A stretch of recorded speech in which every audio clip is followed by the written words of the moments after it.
Venezuela पर हमला कर ट्रंप ने दे दिया एक ग्लोबल मैसेज, तेल का बड़ा खेल और तख्ता पलट। मैं हूं आपके साथ बरकत और आप देख रहे हैं टीवी 9 का डिजिटल प्लेटफॉर्म। रात के अंधेरे में वेनेजुएला पर हमला हुआ, राष्ट्रपति मादुरो और उनकी पत्नी को कब्जे में लेना, फिर ऑपरेशन पूरा होने के बाद डोनाल्ड ट्रंप की प्रेस कॉन्फ्रेंस। इतनी देर में ट्रंप ने अपने मंसूबों या कहे रोड मैप को अमली जामा पहना दिया है। वैसे यहाँ पर एक बात दिलचस्प है, वो ये है कि ट्रंप द्वारा एक देश के राष्ट्रपति को कुछ ऐसे उठा लिया गया जैसे कोई 10वीं सरगना फिरौती के लिए अपने टारगेट को उठवा लेता हो। खैर, ट्रंप का कहना है कि उन्होंने वेनेजुएला में शांति बहाली के लिए ये सब किया है।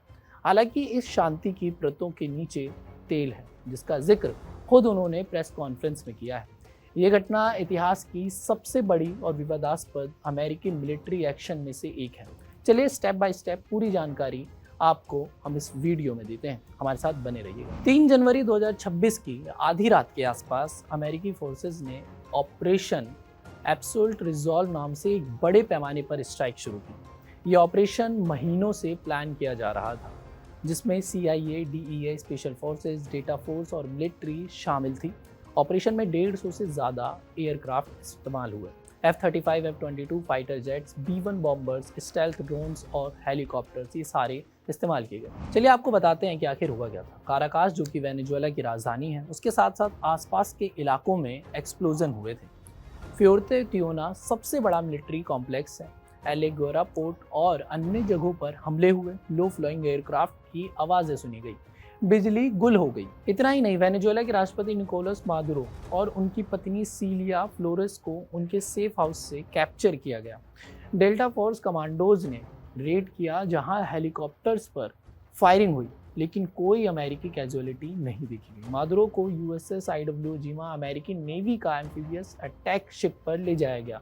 फिर DOG के प्लेन से न्यूयॉर्क भेजा गया। उसके बाद ट्रंप ने ट्रुथ सोशल पर फोटो शेयर की, जिसमें मादुरो आंखों पर पट्टी, ब्लाइंड फोल्डेड थे, हाथ बंधे थे, पानी की बोतल हाथ में थी। कैप्शन में लिखा था, Nicolas Maduro on board the USS IWO जिमा। ट्रंप का बड़ा ऐलान, जो कि प्रेस कॉन्फ्रेंस करके उन्होंने कहा, तानाशाह मादुरो आखिरकार वेनेजुएला में चला गया है और लोग अब आज़ाद हैं। हम वेनेजुएला के लोगों को अमीर, आज़ाद और सुरक्षित बनाएंगे। तानाशाह मादुरो बहुत बड़े क्रिमिनल नेटवर्क का सरगना था, जो अमेरिका में जानलेवा और गैर कानूनी ड्रग्स की तस्करी के लिए जिम्मेदार था। मादुरो और उसकी पत्नी को जल्द ही अमेरिका न्याय का सामना करना पड़ेगा। अमेरिकी धरती पर उन पर मुकदमा चलेगा, ऐसा ट्रंप ने कहा। उसके आगे अमेरिकी राष्ट्रपति ने कहा, जैसे कि सब जानते हैं कि वेनेजुएला में तेल का कारोबार लंबे समय से पूरी तरह से फेल रहा है। वो जितना तेल निकाल सकते थे, उसकी तुलना में लगभग कुछ भी नहीं निकाल रहे। ये हमारी बड़ी तेल कंपनियां वहां जाएंगी, अरबों डॉलर खर्च करेंगी, तेल इंफ्रास्ट्रक्चर को ठीक करेंगी और वेनेजुएला के लिए पैसा कमाना शुरू करेंगी, ऐसा राष्ट्रपति डोनाल्ड ट्रंप ने कहा। उसके बाद इस पर बाकी देशों का भी रिएक्शन सामने आया है। कुछ ने इसका समर्थन किया तो कुछ ने निंदा भी की है। राष्ट्रपति के इस फैसले पर कुछ रिपब्लिकन और JD वेंस ने तारीफ की।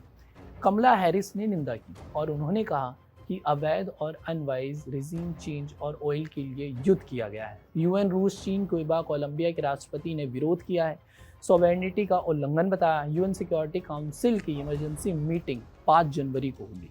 लैटिन अमेरिका में पुरानी इंटरवेंशन यानी ये पनामा 1989 की यादें ताज़ा की गई। लेकिन आगे क्या होगा, ये एक बड़ा सवाल। ऑयल मार्केट प्रभावित हो सकता है, प्रोडक्शन बढ़ सकता है, लेकिन सुरक्षा और इंफ्रा की समस्या बढ़ सकती है।